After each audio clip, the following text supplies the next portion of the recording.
So what's up everybody, this is boy Jilani. और आज की वीडियो में आगे बात कर रहे होंगे कि यार जो अपना जोसा में एक NIT प्लस सिस्टम के लिए एक नोटिस जारी हुई थी, उसको यार पूरा डिटेल में समझेंगे, स्टेप बाय स्टेप उसमें क्या दिया हुआ है पूरा कंप्लीट में। और इसको यार वीडियो को पूरा देखना है, क्योंकि अगर इसमें कोई भी आप इन्फॉर्मेशन मिस कर देते हैं तो आप की जो सीट मिली आपको, जो भी अलॉटमेंट हुआ वो आपका कैंसिल हो सकता है। तो कोई भी आप इन नोटिस वगैरह कोई भी आती तो आपको उसे डिटेल में अच्छे से पढ़ना है। तो इस वीडियो में यार वही हम बात करेंगे कि उस नोटिस में क्या था। सो सबसे पहले यार जाते हैं जोसा की वेबसाइट पे और नोटिस को हम लोग देखते हैं। तो यहाँ पे जोसा की वेबसाइट खुल चुकी है और यहाँ पे ये देख लीजिए, नोटिस बोर्ड में दिया है for NIT plus system, for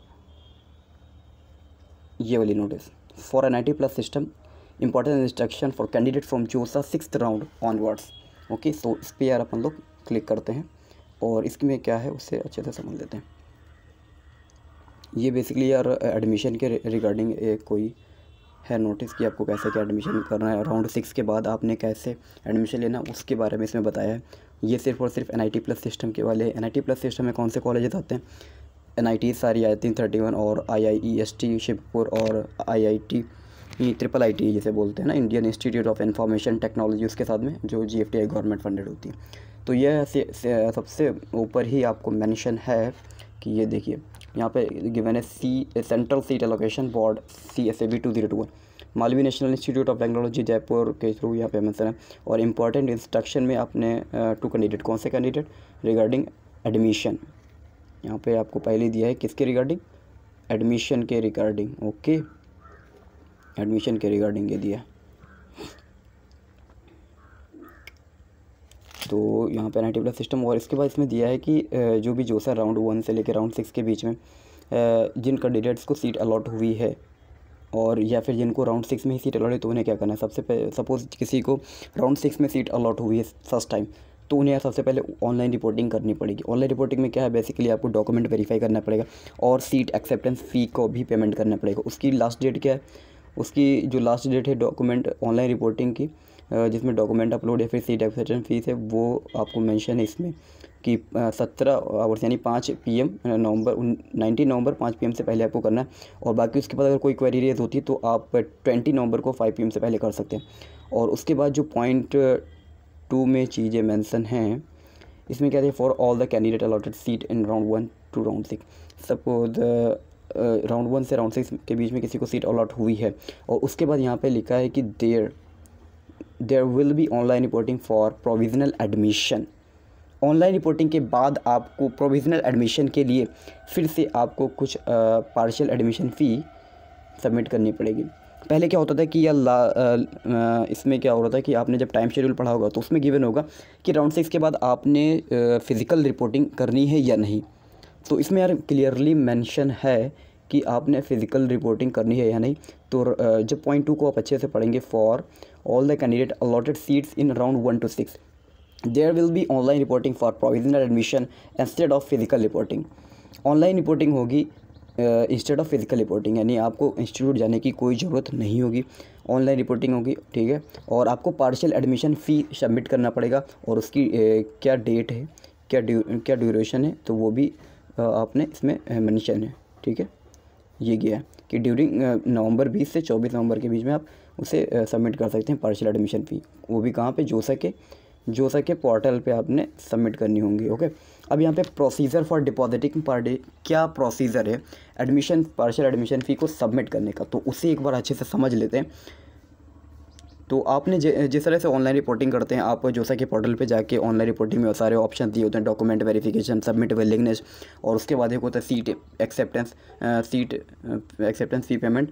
तो उसी तरीके से जब आप प्रोविजनल एडमिशन के लिए आप जाएंगे जोसा की वेबसाइट पे, तो वहाँ पे ये ऑप्शन गिवन होगा, ये जो दिख रहा है जोसा admission and partial fee payment.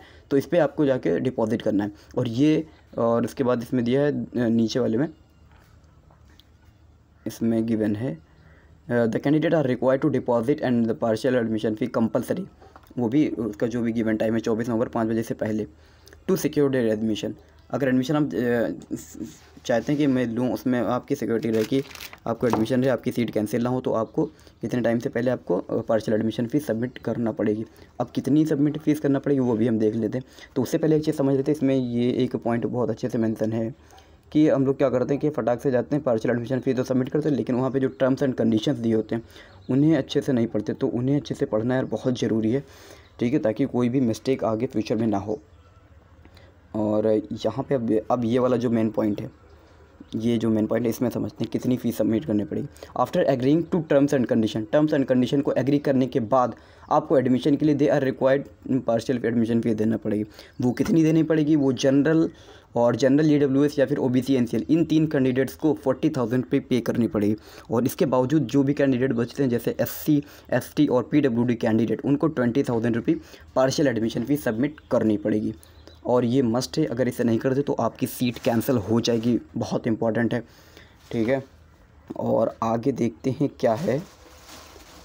इसके बाद जो नेक्स्ट पॉइंट दिया है यहाँ पे, ये भी एक साफ साफ मेंशन है कि आपको कोई भी फ़िज़िकल रिपोर्टिंग करने की ज़रूरत नहीं है, जो भी आपको इंस्टीट्यूट अलॉट हुआ है, ओके।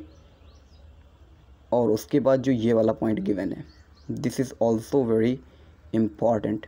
अब हम लोग इसको पढ़ लेते हैं। इसमें क्या गिवन है?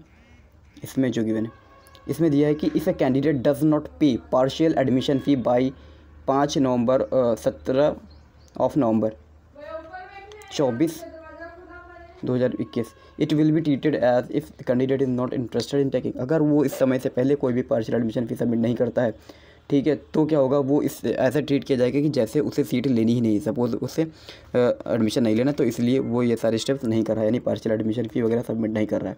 और बाकी वो जो सीट वैकेंट हो जाएगी, जो सीट कैंसिल हो गई, सपोज उसे एडमिशन ही नहीं लेना, तो सीट क्या हो गई, वैकेंट हो गई। उस वैकेंट सीट को फिल करने के लिए एक अलग काउंसलिंग होती है, जिसे हम लोग CSAB कहते हैं, सेंट्रल सीट एलोकेशन बोर्ड। और इसमें NIT प्लस सिस्टम की जितनी भी सीटें होती हैं वही उसमें फ़िल की जाती है जो वैकेंट होती है।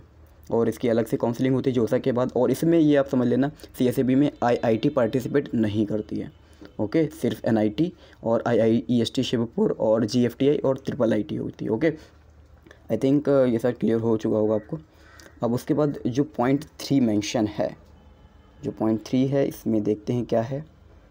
इसमें जो गिवन है, इसमें गिवन है reporting at the allotted institute after paying the partial admission fee, the candidate should visit the respective allotted institute website for the further formalities। उसके बाद जो फर्दर फॉर्मेलिटीज़ रहती है आपको फर्स्ट सेमेस्टर में एडमिशन लेने के लिए, जो भी फॉर्मेलिटीज़ हों आपको वहाँ पे जाके फुलफ़िल करनी होंगी।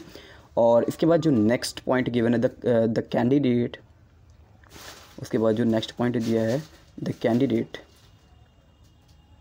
who have paid partial admission fee will also be eligible to participate। मतलब ऐसा नहीं कि आपने जो भी जोसा में सीट आपको मिली, आपने उसमें एडमिशन के लिए, पार्शियल एडमिशन के लिए जो भी फ़ीस वगैरह वो आपने सबमिट कर दी, जो फ़ीस आपने सबमिट कर दी, उसके बाद अगर आप चाहते हैं कि मैं CSAB की स्पेशल अलॉट में भी पार्टिसिपेट करूं और शायद मुझे कोई अच्छी कॉलेज अलॉट हो जाए, तो आप ऐसा कर सकते हैं, ओके। और जो नेक्स्ट आपको पॉइंट गिवन है, reporting at the allotted institute is not compulsory at this stage if participating in CSAB। और अगर CSAB में भी पार्टिसिपेट करते हैं तो भी आपको कोई इंस्टीट्यूट में अलॉट होने की, मतलब फिजिकल रिपोर्ट होने की कोई ज़रूरत नहीं है, ओके। सो यहाँ पे आप जो प्लीज़ नोट में देख लेते हैं कि क्या पॉइंट्स गिवन हैं।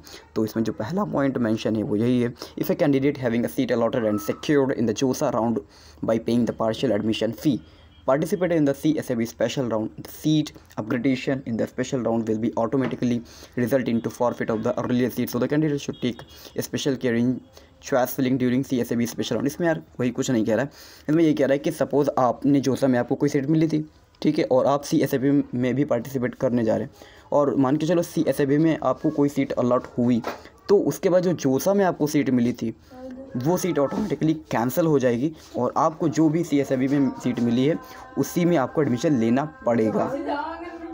अब इसके बाद अपन नेक्स्ट पॉइंट पे चलते हैं। तो देखते हैं कि नेक्स्ट पॉइंट क्या है। इसमें क्या है, after taking the admission in finally allotted institute any refund if permissible will be govern by the rules of final the allotted institute for candidate हुआ सिक्योर्ड। मतलब जो भी आपने पेमेंट फी वगैरह की या सारे इंस्टीट्यूट में शिफ्ट हो जाएगा, उसके बावजूद भी अगर कोई भी रिफंड करने की अगर होती है ज़रूरत, तो फिर आपको रिफंड कर दिया जाएगा। और नंबर 3 है कैंडिडेट हु, जो 3 पॉइंट है, candidate who participate in CSAB special round must carefully read CSAB। मतलब जो भी 3-4 में लगभग यही दिया कि जो भी CSAB स्पेशल में पार्टिसिपेट करना चाहते हैं तो वो एक बार CSAB 2021 का इन्फॉर्मेशन ब्रोशर ज़रूर से ज़रूर पढ़ ले, उसके बाद आपको सारी चीज़ें क्लियर हो जाएंगी। ठीक है। आई होप यार ये वीडियो आपको यार बहुत अच्छा लगा होगा, और मैंने जितने भी यार सारे इन्फॉर्मेशन बताई आपको अच्छे से समझ में आ गई होंगी। और वीडियो यार अगर हेल्पफुल रही हो तो इस वीडियो को लाइक कर देना, चैनल को सब्सक्राइब कर लेना। और फर्दर यार CSAB में कैसे क्या पार्टिसिपेट करना है, क्या काउंसलिंग होगी, उसके बारे में यार वीडियो हम नेक्स्ट वीडियो बनाएंगे। तो चैनल को सब्सक्राइब कर लेना और बेल आइकन को भी प्रेस कर लेना, ताकि आपके आने वाली वीडियोस आप तक पहुँचे सबसे पहले। और मचाते रहो यार, पढ़ते रहो, बेहतरीन कॉलेज अलॉट हो जाए तो कमेंट में ज़रूर बताना आप। और यार आज की वीडियो में इतना ही यार, जब तक के लिए मिलते हैं अगली वीडियो में। Wish you all the best. जय हिंद।